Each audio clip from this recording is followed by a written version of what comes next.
Let's guy loves to mess with fire. Didn't your mom ever teach you not to mess with fire? As a wee little robo? Well, that should teach you. Play silly great games, win silly prizes. Or exploding prizes, rather. Hey, Mind Blow. Finally got Barrett's next limit break.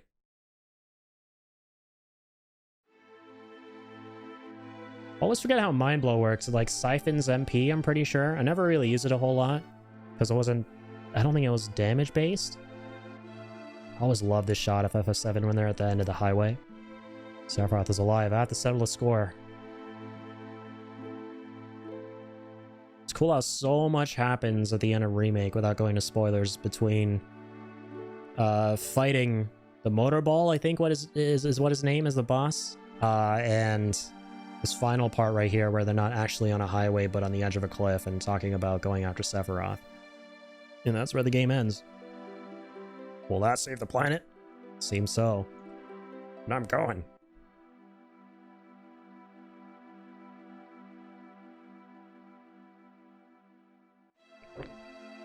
I'll go too. There are things I need to know. About the ancients? Well, many things. Guess it's goodbye, Midgar. I don't like how Tifa doesn't say that at the end of Remake, but at in the post-credit scene of the intermission DLC. She's like, guess this is a goodbye, City of Mako, and then there's like such a cool camera zoom that happens in one of the pre-rendered cutscenes. First time hearing this theme. Most beautiful theme of FF7 is being casually dropped here. He told Aerith's mom to go somewhere safe, so Marlene should be safe too. She should be. Don't you worry. She said she didn't want to stay in Midgar anymore. Maybe it's for the best. Guess this is the start of our journey. It's dangerous. You sure you want to go? You know, it should be alright if you keep your promise. Cute. You know what? This is the first time I've ever left Midgar. It's dangerous. You sure you want to go? I'm going to say the same thing to Aerith. I thought you'd say that. Going back to my hometown. I'll go with you as far as that. We'll see about that. Goodbye, Midgar. Nice knowing you. Then, let's go. We need a leader for our journey. Of course, it could only be me. You think so? I think it should be Cloud. God damn, alright. Go northeast to a town called Calm. Something happens, we'll link up there. Besides, can't all be strolling around out there. It's too dangerous. We'll split up into 2 parties. Okay. $1 million question. Who is our party gonna be for the majority of this playthrough? We're always gonna be switching this up around, but from this point on, we can run with any party we want. Pretty much. I think I normally, at the very beginning, go with Cloud. Tifa. Tifa is like always in my party. For obvious reasons, plus the reason why I like playing her so much in combat because of her limit break. And of course the fact that she's a brawler, my favorite class in FF7, or just FF in general.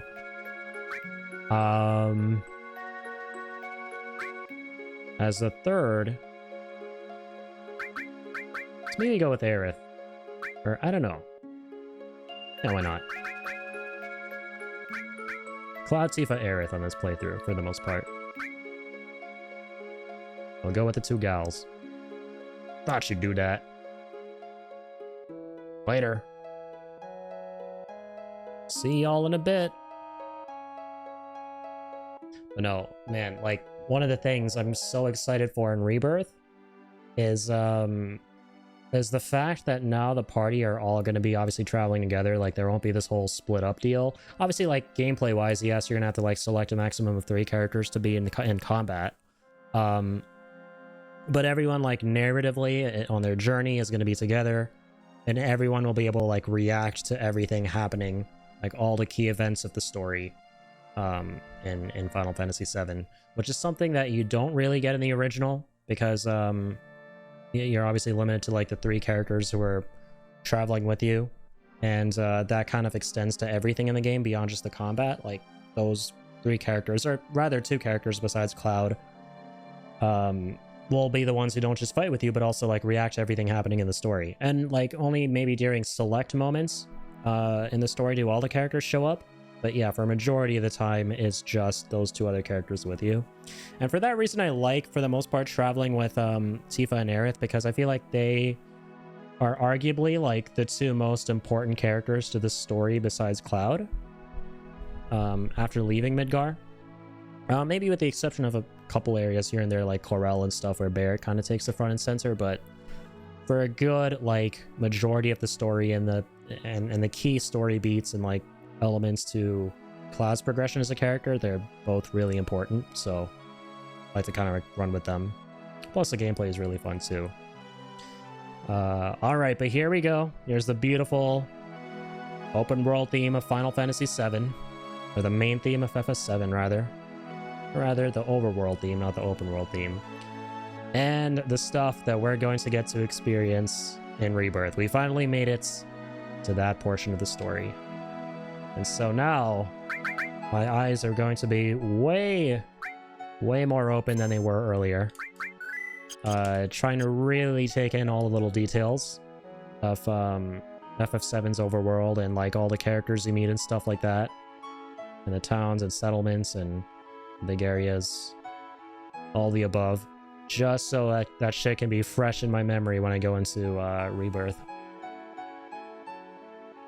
Because that's going to be one of the most fun parts about playing Rebirth, is comparing all the stuff that they've basically added into that game and all the stuff they remade in that game to the original material, of course. And we kind of like went over that on the last stream too. It's one of my favorite parts of playing through a remake. It's just being wowed at how they approach the original material. Okay. It's time to truly get into FF7 now. By stealing from this bozo. Stolen ether, nice. Oh shit. That guy steals shit from you and runs away. I just realized. I hope he didn't steal shit before running away. Okay, probably not. Okay. Plus a 10 grand, wow. Okay. Also, no materia on Aerith. Nice. Totally came prepared for this expedition.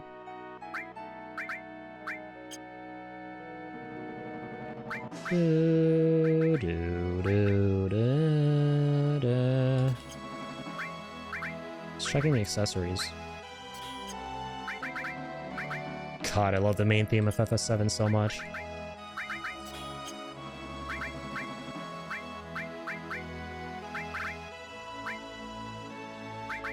Okay, so I think for a majority of this run, what I want to do is go with Aerith and play her the game wants me to, the way the game wants me to play her, which is like make her a caster and your primary materia focused character. Which I normally don't do on most of my playthroughs. I kind of just like go for whatever kind of style I want. That's the beauty of this game. You can really put any materia on anyone you want.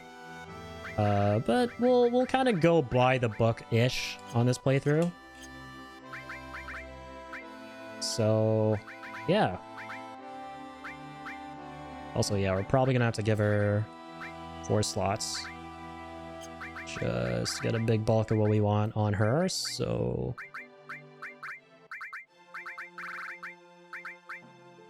Restore all, that's good. Fire. Ice. Maybe, like, give our other characters at least 1 offensive element. Why not? Also, maybe I'll give her the steel materia. Might seem a bit goofy. I normally never run shit like that, but I want her to be the caster. I normally never want her to be the one attacking. So, yeah. Poison on Tifa, Sense. Oh, sure, we have another Sense. Fire Elemental, Lightning. Oh, there's one fire that we do not need. Hang on.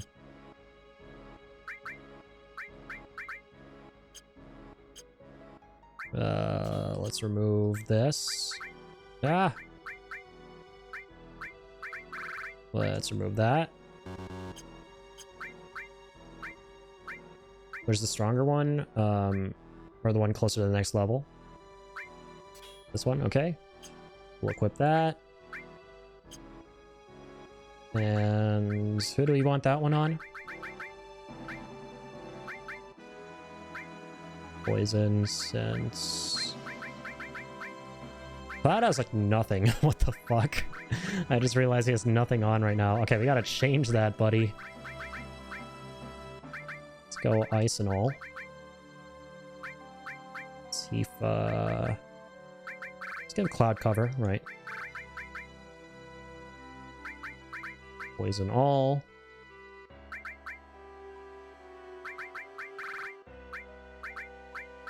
Actually, let's give poison to Aerith here. Lightning to Tifa. Elemental. Not really able to link it up right now with anything. Nothing that I want to, at least. Ish. Okay, we can go fire on Cloud. Fire, elemental. I think if you put elemental on a magic materia on your armband, that basically makes you kind of resistant to that element. Like, not completely, but it reduces a bit of the damage. Might have to look that up again. I always forget how elemental works. Like, I want to say the way it works is if you put it on a weapon and link it with a magic materia, it allows you to damage the enemy with that element when you go in for the physical. But I'm not sure. Let me see. And I also forget what it does when you link it if it's on your armor. Elemental FF7. If the link materia has that specific element, it will apply that elemental effect. In most cases, including all command and independent materia. Blah, blah, blah. We'll link the hidden element. Okay, which is nothing. What? Okay. Makes weapon take on elemental properties of link materia. Armor resists element. Yeah, so I was right about that. The armor resists elements of link materia by taking half the damage. So Cloud will like now take half fire damage. And your element deals, or I mean, sorry, your weapon deals the elemental damage here in question. But you know what's weird? I gave elemental, this is why this always kind of throws me for a loop, because I gave elemental to Barrett once with his bolt materia on his gun arm, and it didn't do much more damage to that robot that we were fighting. Hang on.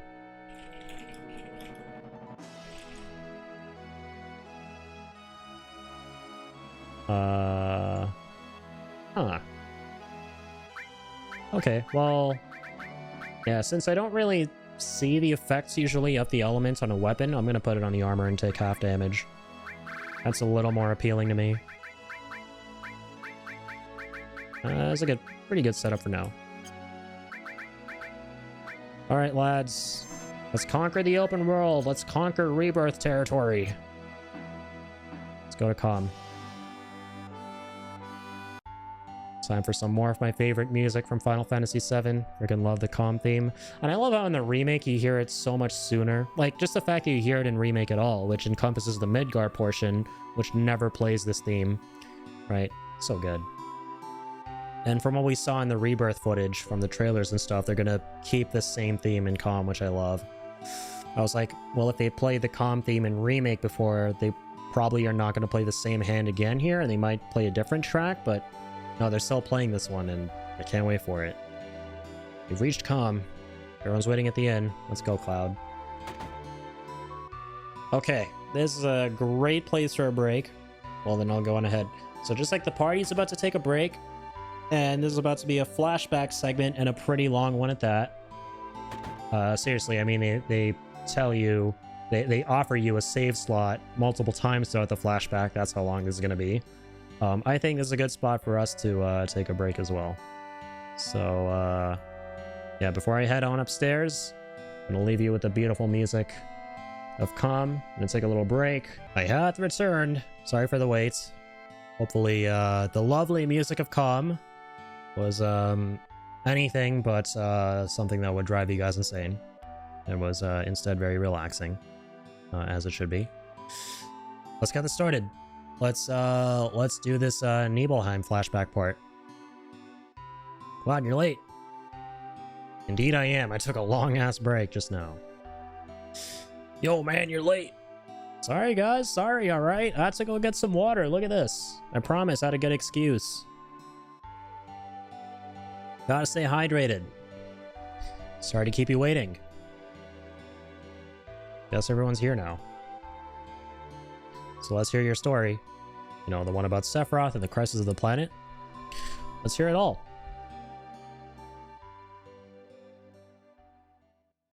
I used to want to be like Sephiroth, so I joined Soldier.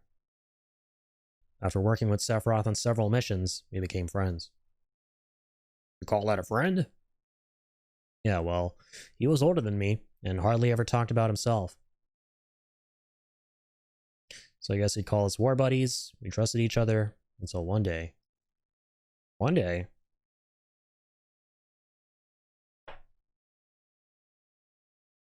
After the war, it was Soldier's duty to put down any resistance against Shinra. That was 5 years ago. I was 16.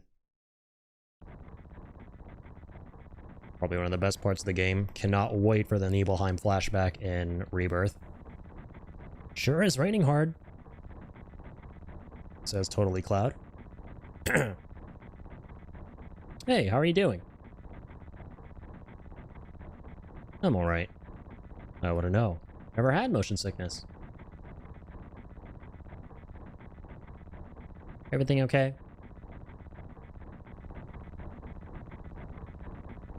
Hey. Settle down. They gave me some new materia. Can't wait to use it. Just like a kid. Are you gonna brief us about this mission? This isn't a typical mission. Good. Why do you say that? I joined Soldier to be just like you. By the time I made first class, the war was already over. My big hopes of becoming a war hero, like you, ended with the war. That's why I always sign up whenever there's a big mission, kind of a way to prove myself. Say, how do you feel, Mr. Sephiroth? Mr. Sephiroth?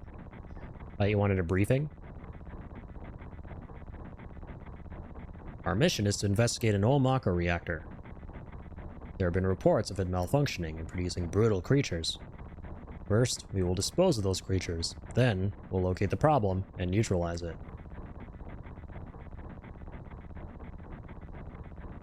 You know, before I continue, I always found it really interesting, right, considering what happens down the line to Sephiroth, that Shinra, and specifically people like Hojo, without getting into any spoilers, would be okay sending Sephiroth on this mission. You know, considering what happens later and what right now may happen. Brutal creatures? Where? Mako reactor in Nibelheim. Nibelheim. That's where I'm from. Hometown. Sir, something strange just crashed into the truck. That would be our monster. And that is a big monster. God damn, I fucking love this part so much. The fact that you see Sephiroth in combat and see how much damage he deals comparatively, how much damage he takes comparatively, just to really signify how strong he is. So sick, man. I cannot wait to see how this is going to be approached in Rebirth. And we've seen glimpses of it already in one of the demos. Sephiroth's strength is incredible. He is far stronger in reality than any stories you may have heard about him. So, where do you come in? Me? Well, I was mesmerized by the way Sephiroth fought. And by fought, I mean, he just did one sword slice and took down a huge-ass dragon. That was the whole fight, if you can even call it that. And then we reach Nibelheim.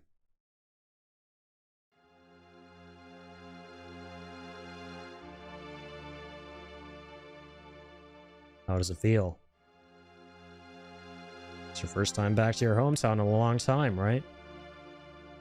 So, how does it feel? I wouldn't know because I don't have a hometown. How about your parents? My mother's name is Genova. She died right after she gave birth to me. My father... And this part hits different after playing Crisis Core. That's all I'll say. What does it matter? Alright then, let's go.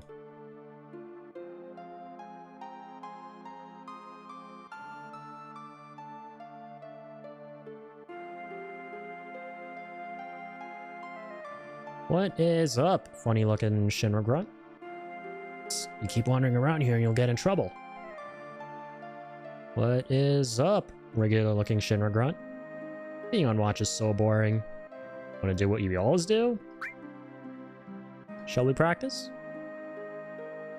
Practice? Oh, you mean practice my pose?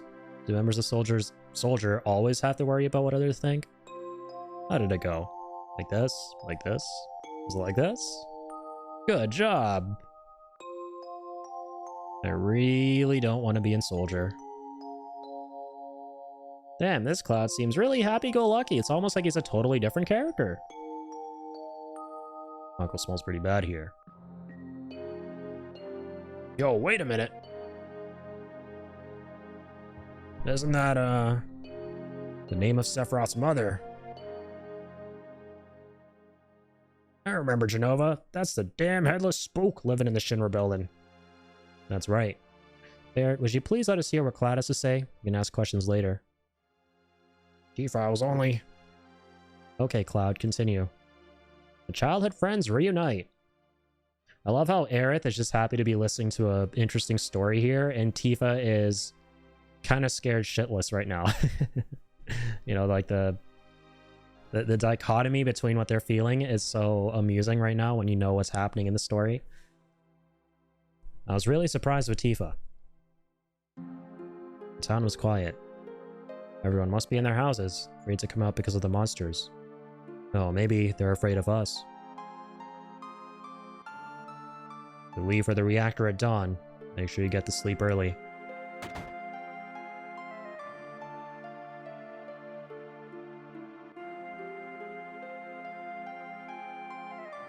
All we need is one lookout, so you others, get some rest.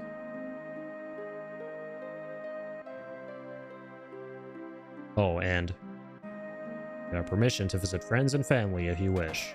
I think that's how he says it in Crisis Core. I'm so used to hearing him saying most of these lines in Crisis Core, because I played that game so many times compared to OGF of 7. Man, I'm so nervous. Oh, come. Look, you never know when a monster's gonna show up, right? There's Tifa's dad. Oh, sorry, spoilers. Not really a big spoiler, though. I heard Sephiroth was coming, so I brought my camera. On a shot of Sephiroth and a monster. I love this, by the way. This is in Crisis Core as well. Take my picture. And he's like, I don't take pictures of nobodies. Damn. Cloud got burned.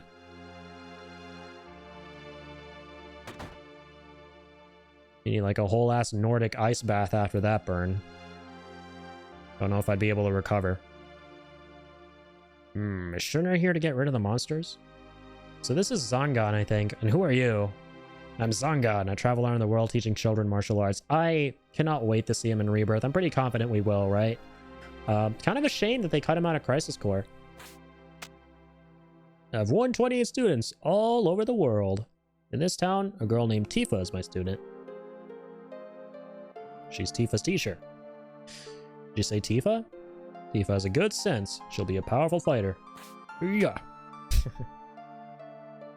Everyone is so animated in the OG. The whole inn's booked up by Shinra for the night. Cloud? Is it you, Cloud? Must have been 2 years. Say, you've really moved up in the world, being under Sephiroth's command. Alright, we definitely gotta do all the funky optional stuff around here in Cloud's flashback, like going to his house, going to Tifa's house. Oh, you're with Shinra? Welcome. I'm sorry, it's you, Cloud. I didn't recognize you.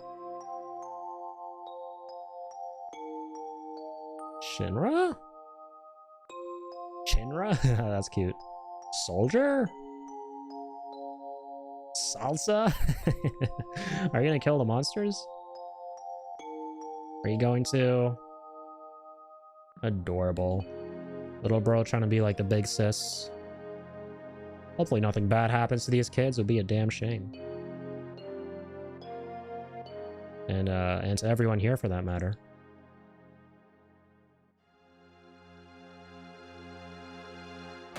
Gonna go in there. It's Tifa's house. I love this part so much. I cannot wait to see how they do this in Rebirth, if they do, which, knowing how much of the goofiness that they incorporated from the OG into the remake, I'm fairly certain they're gonna like do for this as well. Cloud? Did you go into my house? Yeah. You might be home. So, you know, I just decided to do a bit of doing. And went upstairs. And I went in here. Cloud, did you go into my room? Maybe. Received something interesting. Cloud! It's true. I was in desperate need of underwear, Tifa. You don't understand. I forgot to bring my belongings with me on this trip. Cloud, we're talking about something really important here. I love it. I love all these little goofy moments in this game. Did you play my piano? That I indeed did, Tifa. Who wouldn't play your piano? You had like the sickest piano in town. I jammed on it. This is going to be important later on. It's really cool how like this is relevant to getting one of the most powerful things in the game. But in the flashback, for the time being, it's something totally optional. But let's prepare ourselves for later. I think you have to play Tifa's theme on this thing to, spoilers, not a huge spoiler, get her final limit break when we come to Nibelheim for real later on. Wait. Let's start with the main theme of FF7.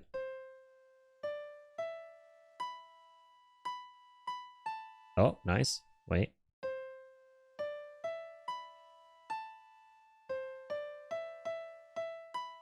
Oh, come on. Got the first couple notes.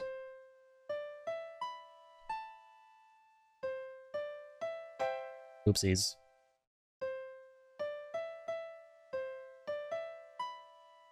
Ah.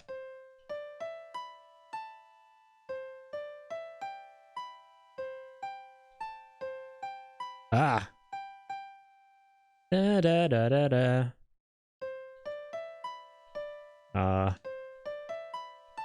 Okay, that's good.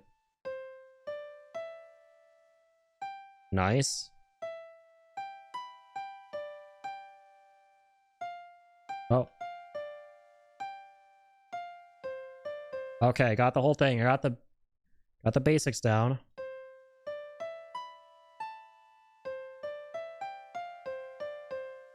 Hey! I've heard this melody somewhere before. I played it well. Okay, so that's the main theme of FF7. And then if you play Tifa's theme, I think... wait, do you need to play Tifa? I don't think you do. You don't need to play Tifa's theme. I think it's only really the main theme of FF7 that you need to play. You get it right. You got Tifa's Final Heaven. And that's it. Because I don't think it's possible to like play a nice, melodic, simple version of Tifa's theme here, because it's so complex and there's so many parts to it. Like, really, the only identifiable part is very short, so I don't think they would challenge you to play it. Let's see. Wait, sorry, I'm playing the main theme again. Wait. The heck am I doing? There we go.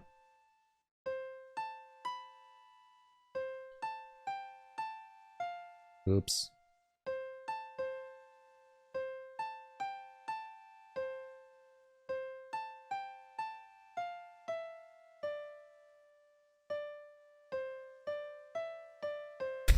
I can't even play it in the right key. But let's see if there's any unique dialogue from Tifa if you play her theme. Or from Cloud, rather. Wait.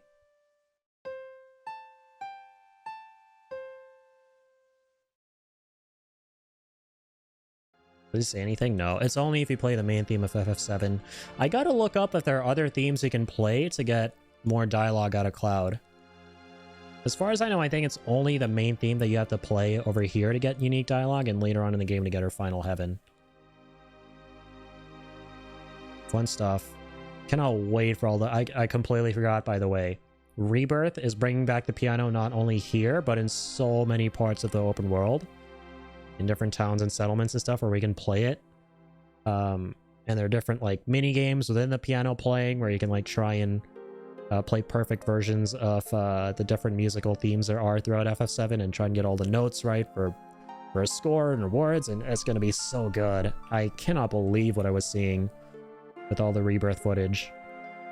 And I'm so glad we're playing through the OG FF7 again, just so that stuff hits so much harder now that I think about it, right? Seeing how they're taking all these and expanding and all of it. So sick, man. This is one of the eeriest moments of the flashback. This is my house. It has nothing to do with what happened 5 years ago. Yo, wait. I want to hear. Thank you, Barrett. Me too. It's been a long time, right? Tell us more. It's all your family, right? Alright. I don't know if you'd call it a family. My dad died when I was still young. That's why my mom lived alone. Yeah, I saw my mom. My mom, she was a vibrant woman. That didn't change at all. But a few days later, she died. But when I saw her, she looked fine. This is so sad. Cloud's mom is so awesome. Yes? Cloud? The first flashback where you see her in Aerith's house in Midgar is one of my favorite scenes in FF7. Welcome home, Cloud. My mom. Man, these flashes are so eerie when you know what the heck is actually happening. Come. Let me take a look at you.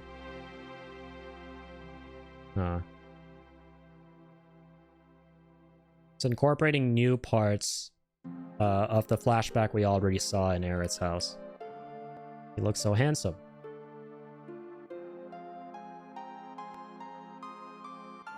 So, is this a soldier uniform?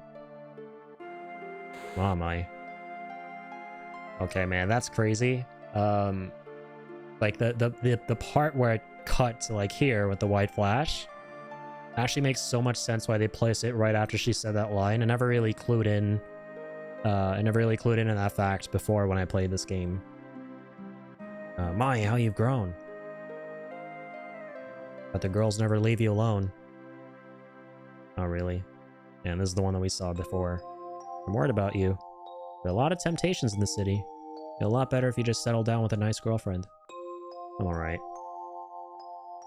You should have an older girlfriend. One that'll take care of you. I think that would be best for you. I'm not interested. Are you eating right? I'm alright. The company takes care of me. Is that so? I know you can't cook. Been worried sick about you. Cloud? No, Cloud. Isn't that right, Cloud? I'll always be your mother. Oh no, way to stab me right in the heart with that final line. Let's stop this. Jeez. Probably one of the saddest scenes in FF7. And one of the eeriest simultaneously. When you know why those white flashes are happening. Damn. It's gonna hit hard in the remake, dude. Like, the first flashback was already like a borderline tearjerker, especially with that music, man. In remake, when Cloud goes to bed at Aerith's place upstairs, and then like he's dreaming of his mom, and the day he went back to Nibelheim and the stuff that she was telling him here, and like, man, the music they were playing in that scene, I'll never forget it. And then he like wakes up and picks up the sword and prepares to leave the house quietly, and they play Midnight Rendezvous. Holy shit, the remake was a masterpiece. Welcome. Hey, aren't you... I've been here before? I don't remember. Oh, you're pissing me off. This don't matter. Get on with it. Cloud's got a weird goldfish memory. This mansion. Oh, I'll come here later. He's got a memory even weirder than a goldfish's memory. Not as bad as a goldfish's memory, weirder than a goldfish's memory. You from Shinra? That's right. Jeez, big-headed young kid.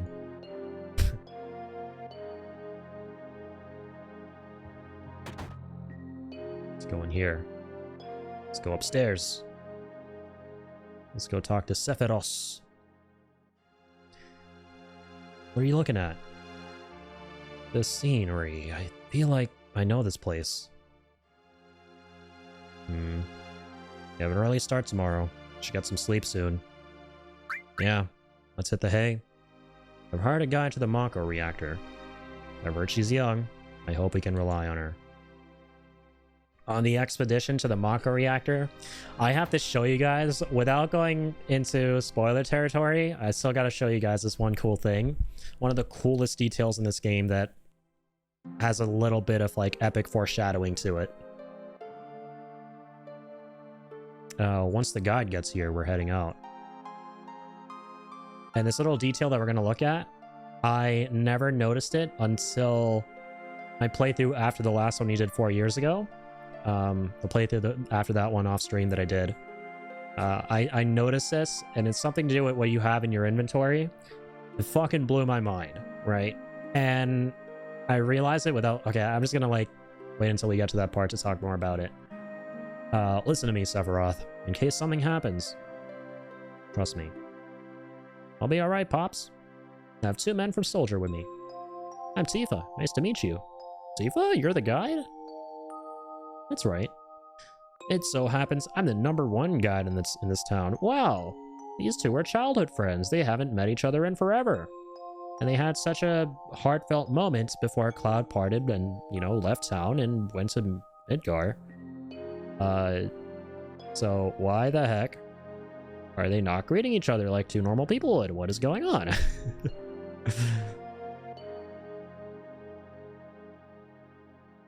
It's too dangerous. Can't get you involved in this.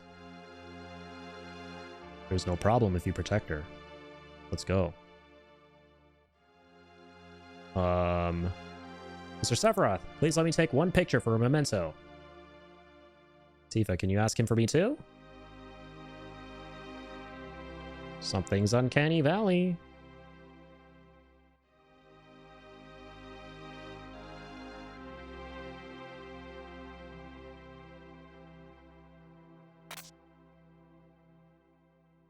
Great, thank you. I'll give each of you a copy once I get it developed.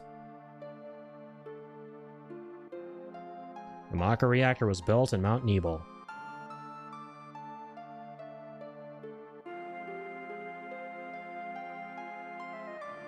Cold mountain air of Mount Nebel was the same.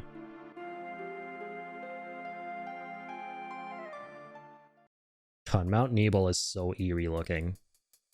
So twisty and contorted and just full of bad vibes. Nothing about Nibelheim yells, good vibes. This is a good vibes only place. Come for sunshine and rainbows and serotonin and happy days. None of that. None of the above.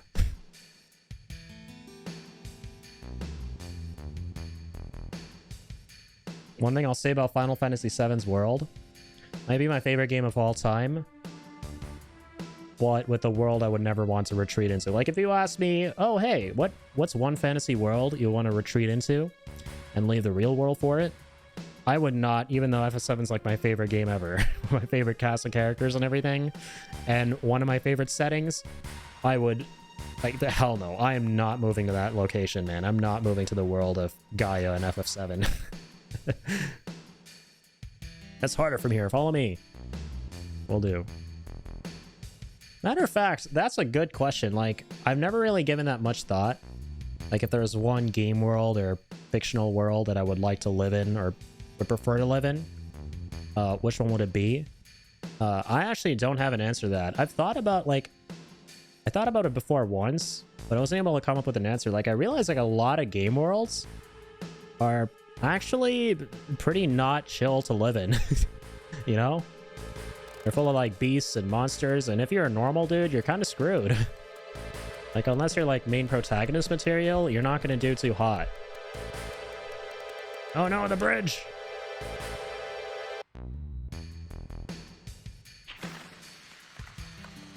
Damn. Quite the expedition so far. Interesting how they cut this part out in Crisis Core. Booty bada.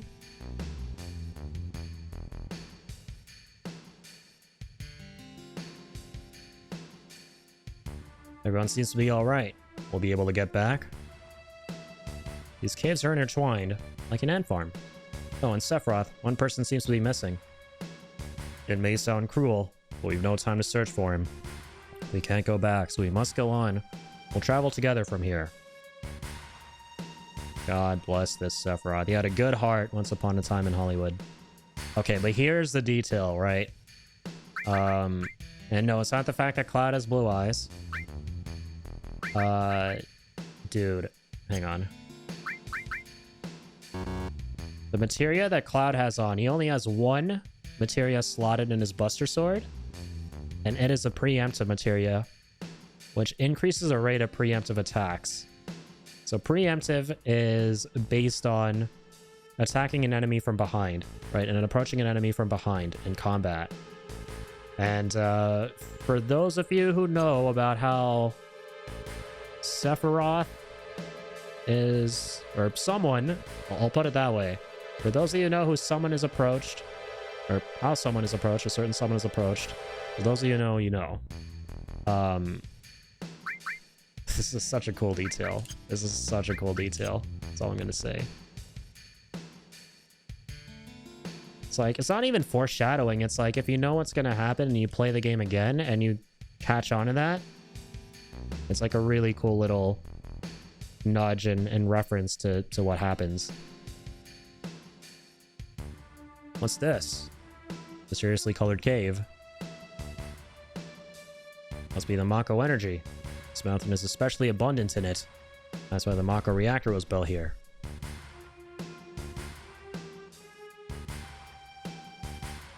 Like how we're gonna eventually come to this area of the game in the present day. We can then start doing all the optional stuff, but right now it's like very on the rails. Alright, Sephiroth, I'm just gonna take the back seat here. You do what you gotta do. I'm gonna block. Didn't come prepared, only got one materia. Oh my god, and that's the other really cool thing besides that, of course. Sephiroth being an absolute powerhouse is one really cool thing. And the more attacks we let him pull off without us getting in the way, the better. But no, that's the other really fucking cool thing. While I was commentating, I just realized it. The only materia Cloud comes with here is clearly preemptive materia. And the game doesn't just give you a nice, sly little reference to a certain event that happens later on through the fact that Cloud has this materia. But it also gives you that reference when they're in the back of the truck, close to the beginning of this flashback, where Cloud's going, I got some new materia that I'm excited to use, right? And the materia he's talking about is a preemptive one. And he uses it pretty well. Cloud talks about how he's excited to use it, and then Cloud uses it. For those of you who know what I'm talking about, you know. I like how I really don't need to be concealing the spoilers on this run, because like a lot of people already know about all the like the twists and shit of FF7, but I'm still going to, because it's more fun that way. And what's this? Mako fountain. It's a miracle of nature. It's so beautiful. Oh, that's cool. They kept, or not kept, sorry. They showed this part of the demo to Rebirth, this one scene here. Oh man, and it was done so well. If the Mako reactor continues to suck up the energy, this fountain will dry up too.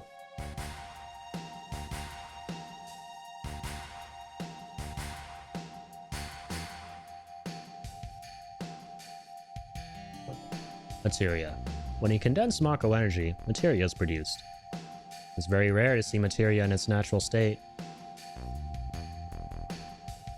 By the way, why is it that when you use materia, you can use magic too? You were in Soldier and don't even know that?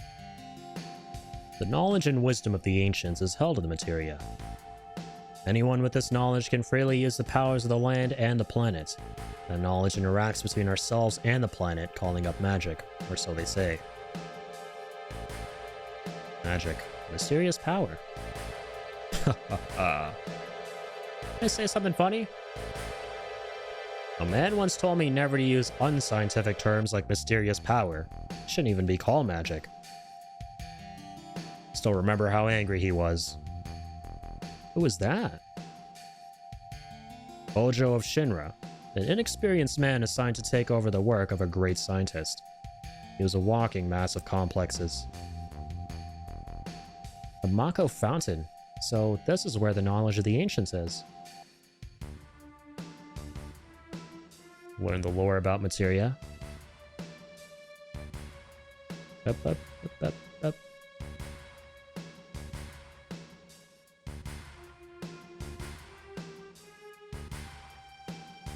That is a fine looking reactor. Will be a damn shame if something happened to it. Or to its internals, rather. And then to the town beneath it. We finally made it. We sure took the long way, though. Tifa, you wait here. I'm going inside too. I want to see. Only authorized people are allowed in. This place is full of Shinra's industrial secrets. But take care of the lady. No, ma'am, says the funny-looking Shinra grunt. Man.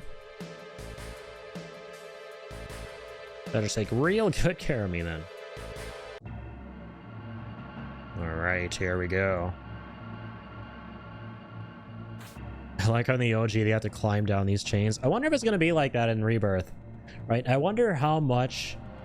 you know, how much level traversal there's going to be before you get to, like, the main crux of this reactor.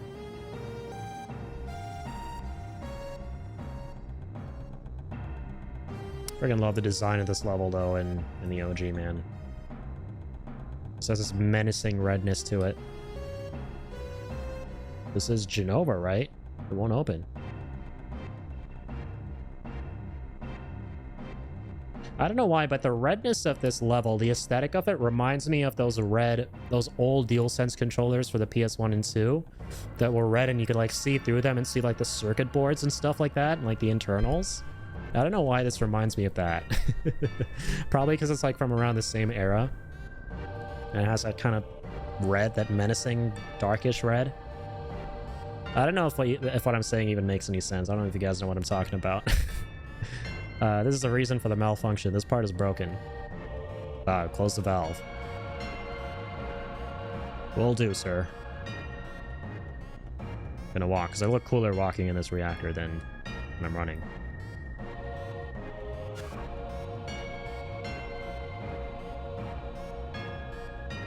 Why did it break? You keep forgetting about that. I like how I have to, like, jump up to look through the glass. Now I see, Hojo. But doing this will never put you on the same level as Dr. Gast. This is a system that condenses and freezes the Mako energy. That is, when it's working correctly. Now, what does Mako energy become when it's further condensed? Oh yeah, it becomes materia. Right, normally. But Hojo put something else in there. Take a look.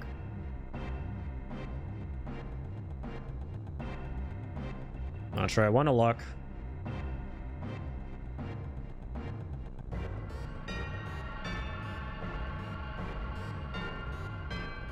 One of the most nightmare fuel-inducing things in FF7.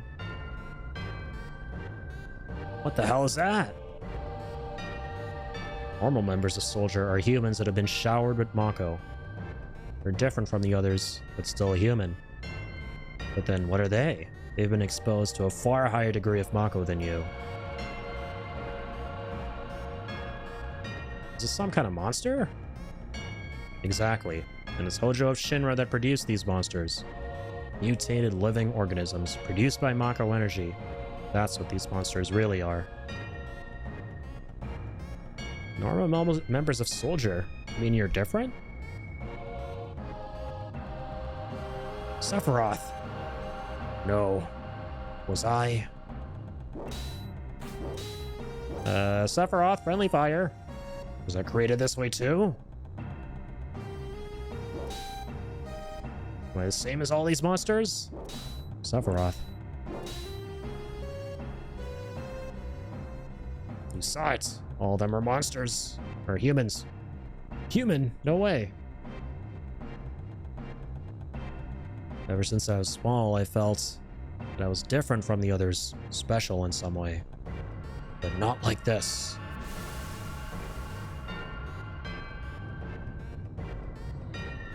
Ruh-roh.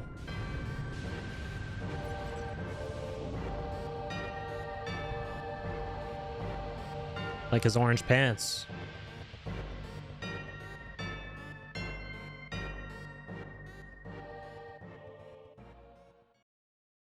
Am I human? I didn't really understand what Sephiroth meant then. I was even more surprised that Shinra was producing monsters. Damn Shinra! The more I hear, the more I hate him! Who would have ever thought the Mako reactor held such a secret? That would seem to explain the increase in the number of monsters recently. I think we should listen carefully to Cloud. Don't you think so, Barrett? Why are you talking to me? See, like, you can save in the middle of this flashback here. Yeah, maybe so. Want us like a breather here? I do. Clouds past. Tifa, were you waiting outside then? Yes. We returned to Nibelheim. Sephiroth confined himself to the inn. He didn't even try to talk to me. Then all of a sudden he just disappeared, right? Found him inside the biggest building in Nibelheim. The villagers used to call it the Shinra Mansion. Long ago, people from Shinra used to live there.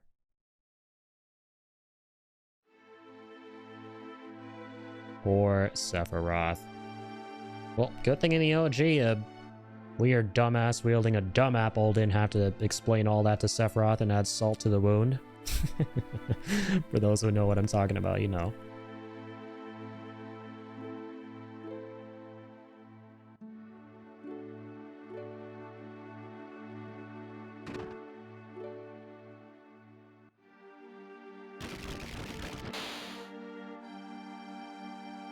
Oh, thank goodness you don't have to hear the actual Shinra Manor theme here. That shit will haunt your dreams.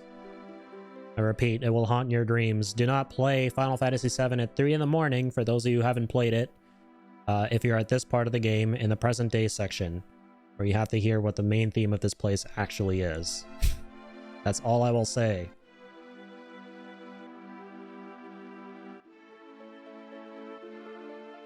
There's no sign of Sephiroth, but I know I saw him go into this room.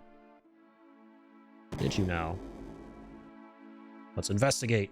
Sephiroth, I'm coming! No one gotta be alone at this difficult time. You got friends. You got family.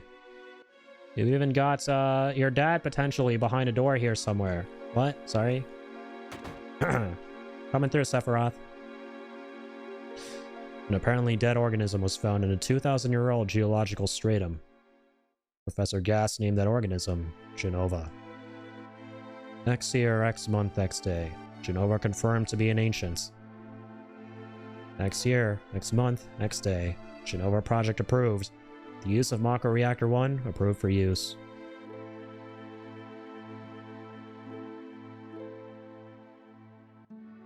Do. Dibbity-doo.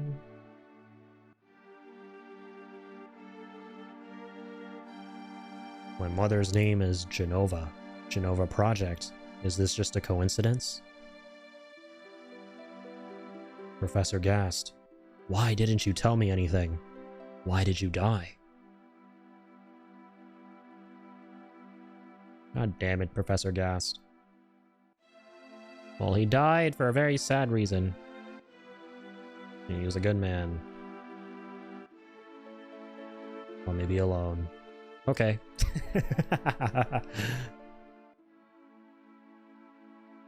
Damn. These two chambers look like they're filled with Mountain Dew. And I like Mountain Dew. Hence, I might actually be in one of those chambers someday. Because I like to drink Mountain Dew. But not today, says Cloud.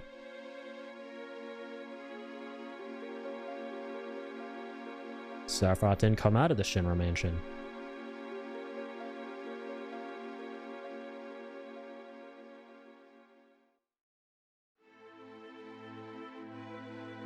He continued to read as if he were possessed by something, and not once did the light in the basement go out. Damn, this is the greatest anti-reading PSA ever.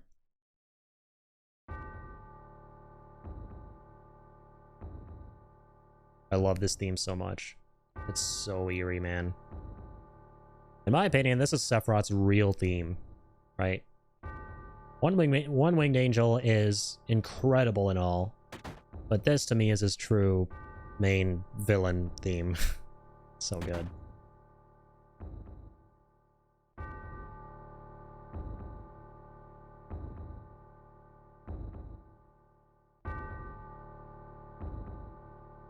You guys okay?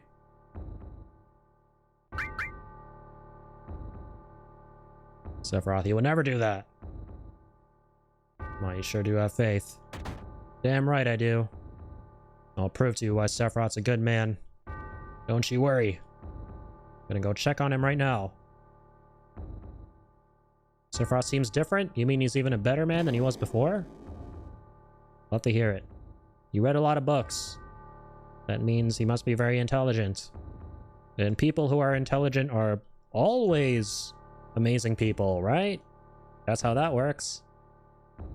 Right? Right? Right?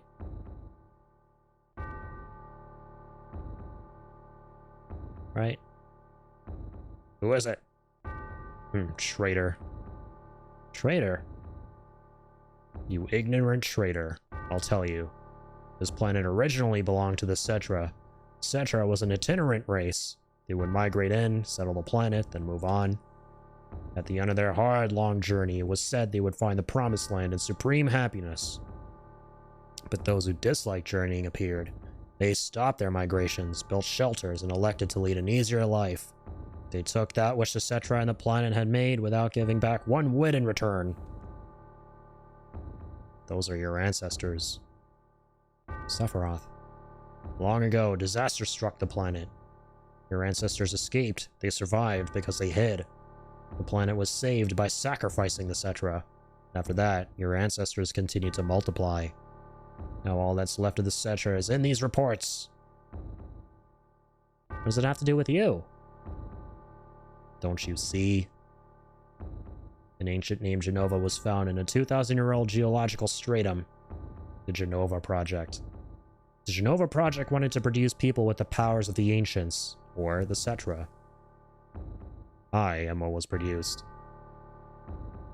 Produced?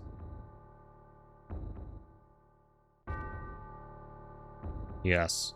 Professor Gast, leader of the Genova Project and genius scientist, produced me. How did he? Sephiroth? I love how the music stops here for a second. Out of my way. I'm gonna go see my mother. Hell yeah, man. My favorite musical moment in Final Fantasy VII. Chills every fucking time. Bro, this part is so fucking good. I hope it's even half as good in Rebirth. That's all it needs to be incredible. Just be as half as good as this part. The way the music just stops and then Sephiroth leaves to go see his mother with that one line and then comes back in this heavily deranged evil version. Oh, it's so good. That's not good. It's not good at all. Hey, it's you. You're still sane, right? And come over here and help me.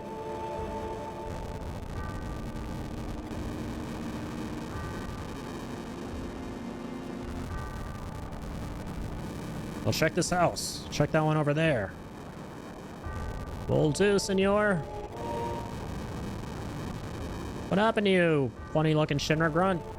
Sephiroth. Oh, God, Sephiroth. Ugh. Don't worry, you'll be totally fine. You look like main character material. You'll be totally fine, my guy. Don't you worry about a thing. Terrible. Sephiroth, this is too terrible. Sephiroth, my man. Why'd you have to go and be evil like that?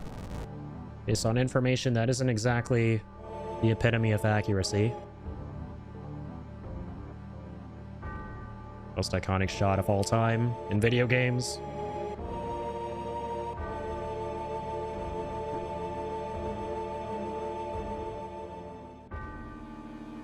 Can't wait to see it again in Rebirth. You're totally not putting that part in Rebirth.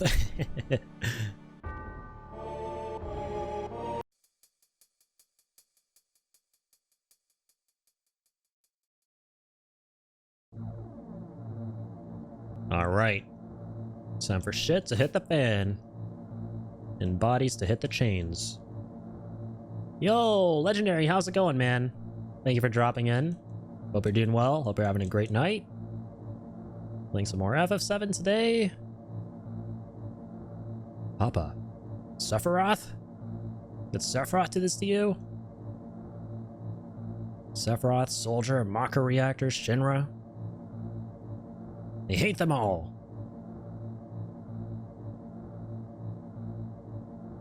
Rip Tifa's dad.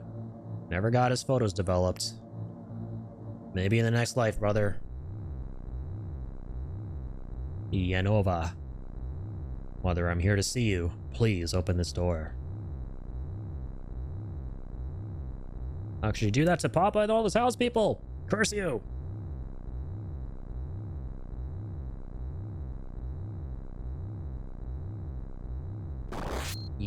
Ouch. Does not look like a good time. Oh, and that's right. They showed a little glimpse of that in the Rebirth trailer. One of them, right? Just remembered.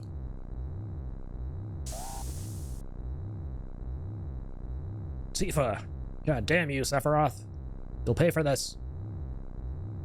You promised. You promised that you'd come when I was in trouble. I seen a post saying Cloud is basically Gohan. Dude, I've always thought that. You know, I've always thought he looks like Super Saiyan 1 Gohan from the Cell arc, right?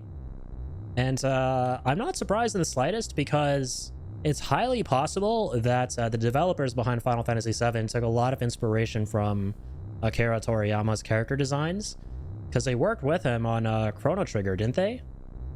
And he was like the character designer for the characters in Chrono Trigger, who all had like the same Toriyama-esque spiky hair.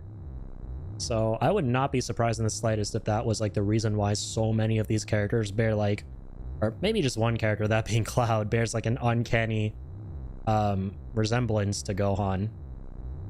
And that's the exact picture they used, honestly, yeah. And hey, I ain't complaining, because Super Saiyan 1 Gohan is one of the coolest character designs ever. He, like, literally, man, like that one giant spike that Cloud has too, that's straight up that like one, like Gohan has the exact same thing going on with his hairdo. Love it.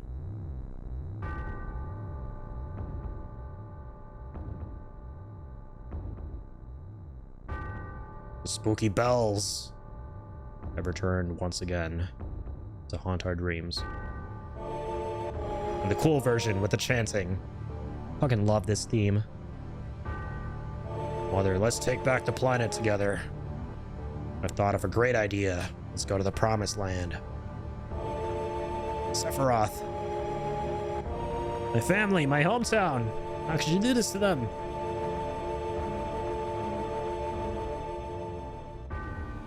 By the way, I just realized If Cloud is Super Saiyan 1 here, Sephiroth is definitely Ultra Instinct with that silver hair. Hence why Sephiroth would, realistically at this part, kick Cloud's ass if they were to fight. They've come again, Mother.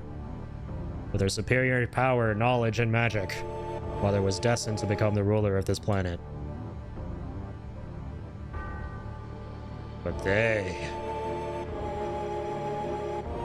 those worthless creatures are stealing the planet from Mother.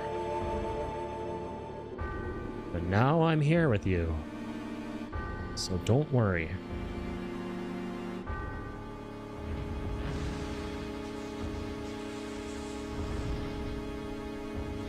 This part always freaked the fuck out of me as a kid, even in Crisis Core. Like, there was something so eerie about that puppet that's in front of Genova, the mechanical one. It's even creepier than the real Genova. At least real Genova is a naked lady, so there's something to appreciate there. Alien or no. Anyways, what about my sadness? My family, friends, the sadness of having my hometown taken away from me. The same as your sadness.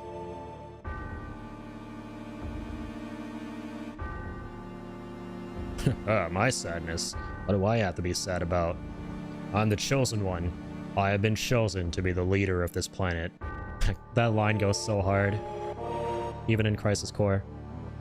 I have orders to take the planet back from you stupid people for the Cetra. What should I be sad about? Sephiroth, I trusted you. No, you're not the Sephiroth I once knew. Epic showdown time.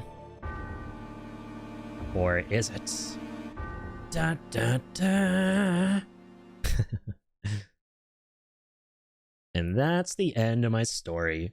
That's how I met your mother. Wait a damn minute, that's it? No more? I don't remember. I don't fucking remember. I fought him, I guess. What happened to Sephiroth? In terms of skill, I couldn't have killed him. Like, can you imagine, like, being the person listening to Cloud's story there? You would think that's the most bullshit thing ever. Like, him just going, oh, you know, I approached him in the reactor. We were having an epic standoff. And then I forgot the next part. Imagine how you'd react. You would be like, what the hell is wrong with this guy? Like, bruh, that's like, you're coming up across the best part of the story. You don't just forget that shit. In terms of skill, I couldn't have killed him. That's for sure. I wonder what happened. I'm trying to remember. Official record states Sephiroth is dead. I read it in the newspaper. Shinra owns the newspaper, so you can't rely on that. I want to know the truth. I want to know what happened. I challenged Sephiroth and lived. Why didn't he kill me? I'm alive too. A lot of this doesn't make sense. What about Genova? It was in the Shinra building, right? Shinra shipped it from Nibelheim to Midgar. Someone carry it out later? It was missing from the building. Sephiroth? God damn, none of this makes sense. Honestly, Barrett, any first-time FF7 player would agree with you. The story of Final Fantasy VII is confusing AF if it's your first time playing it. Because there's a whole situation going on without getting into spoilers where it's like, Sephiroth's sort of responsible for what's happening in the present day, but he's not at the same time, right? And I think that's what makes it so confusing for so many people. There's like Genova and Sephiroth, and they're both like symbiotically working together on things. And the way that's presented in the story doesn't exactly make it the clearest to understand on your first run of the game. But once you understand it, you're like, oh, that's what was happening the whole time. And then on each and every run of the game, it gets a little bit easier and easier to follow. But it never truly, in my opinion, gets like 100% crystal clear, easy to follow without any little weird spots here and there. Like, there's still a couple of weird things that you kind of have to fill in the gaps of yourself when it comes to FF7's story, and specifically how Sephiroth and Genova are working together and what exactly their relationship is. But for the most part, you finally understand, in essence, what is going on. But the first time, you're not gonna get it. You're not. Like, there's, in my opinion at least, there isn't going to be a single person who plays the game on their first run and doesn't have to look up something or another about what was happening in the story after they're done or while they're playing. None of this makes sense. I'm gone. And I'm leaving and thinking of you. Yeah, average first-time FF7 player. Yo, Cloud, let's get a move on. All right. Let's mosey. Come on, let's go. Oh, brother. Cloud? How bad was I after Sephiroth stabbed me? I don't remember. I thought you were a goner. I was so sad. The ancients, Cetra, Genova, Sephiroth, and myself. Let's go. There, it's waiting. What a fascinating story. That's right. I like how Red 13 during this whole thing just saw it as an interesting story, right? He has no ties to anything that happened in Cloud's story, anything that happened in Cloud's past. He's just there to, like, react to it with the popcorn, basically. Red 13's sitting there like Michael Jackson in the Thriller music video, of which there's that one part that was turned into a GIF where he's eating the popcorn. And, yeah, that's basically Red 13.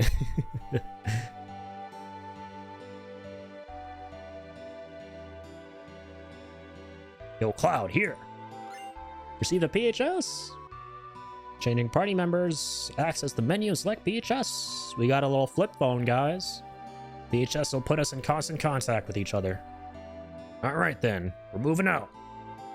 Sounds Gucci. You know, another thing I love about the FF7 continuity and, like, the franchise in general is how over time they've evolved the technology of the world of FF7, specifically when it comes to the phones. Like in the original FF7 here, we've got these old-ass, archaic, like the very first generation flip phones, right? The equivalent to that IRL. And then in Final Fantasy VII Remake, you got smartphones. Like there's all the flip phones have been replaced by smartphones. I honestly love that detail so much. And in Crisis Core, in between the two, you got like the more hip, like mid to late 2000s flip phones. It's one little detail I've always loved about FF7. All right though, guys. I think I might do a bit of shopping and then end it here because I just realized it's 9:30. And lately I've been feeling pretty sleepy at around 9:30 to 10ish. And I've been getting some sleep pretty early on, which I'm happy about. It wasn't long ago that I fixed my sleep schedule, and I aim to keep it that way. Because it isn't too often that, like, I fix my sleep schedule after it's totally busted and out of whack. So, yeah, what I'm probably going to do is I'm probably going to finish up with Calm here. Probably going to do a bit of shopping, buy some stuff, talk to some characters, and then make a save. And the next stream, we're going to start off by getting the Chocobo, crossing the marsh, going through the Midgar Zolom, the caves, and then Junon, all that cool jazz. But yeah, probably going to end it around here. Let's just finish up the final little things. I remember, by the way, I think there's something up here with this old guy, like very far into the game, close to the end. Like if you finish some kind of side quest and talk to him, he gives you something in return. It might be what you get from beating Ruby Weapon.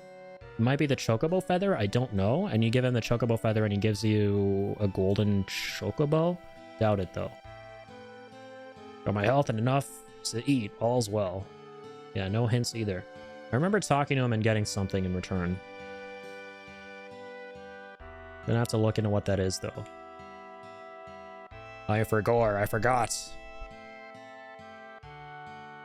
Doo-doo. Cirrus, huh? Here are a few things you should know that will come in handy when you travel around the world. Want to hear what they are? Tell me. The world map. I know how to use the world maps. I'm gonna skip through your dialogue. Sir? Got everything. Bye-bye.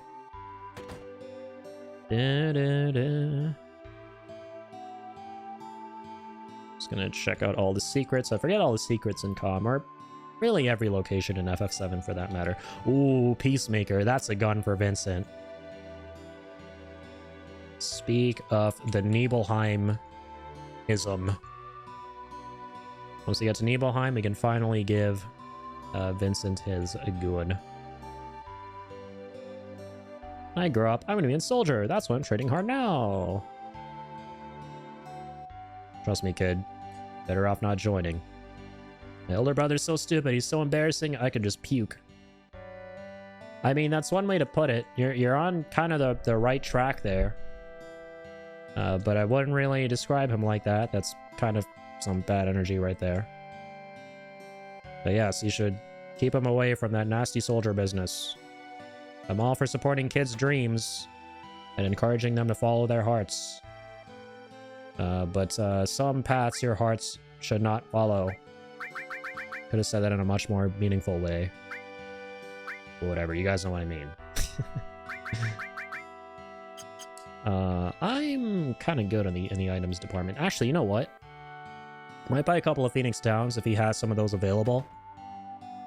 Before I do, though, I'ma snag some materia, yes! Okay, I had a feeling we were gonna get Earth at some point, like close to the start, and yeah, it's from here. We'll get one Earth. Don't have heal, so I'll take that too. Heal's a good one. I think it cures all your ailments, right? That's the difference between heal and restore.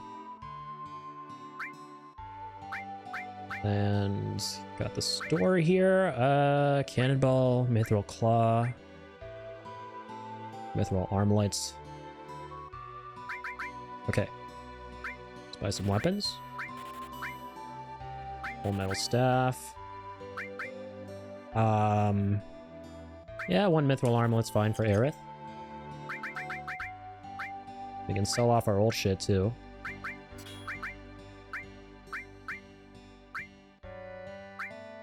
Ooh, my bad.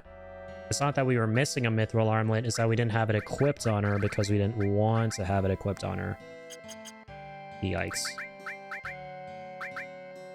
What's going on, by the way? We have so many Mithril Armlets in our inventory at the moment that we don't have equipped. I guess we could sell them. Oh, true. We should consume that guard source. I always give my sources to Cloud, because he's the one in our party most often. So let's go ahead and do that. Okay. Oh, sorry. I don't need to shop anymore. I just gotta make sure that I equip everything first and then sell everything I don't need.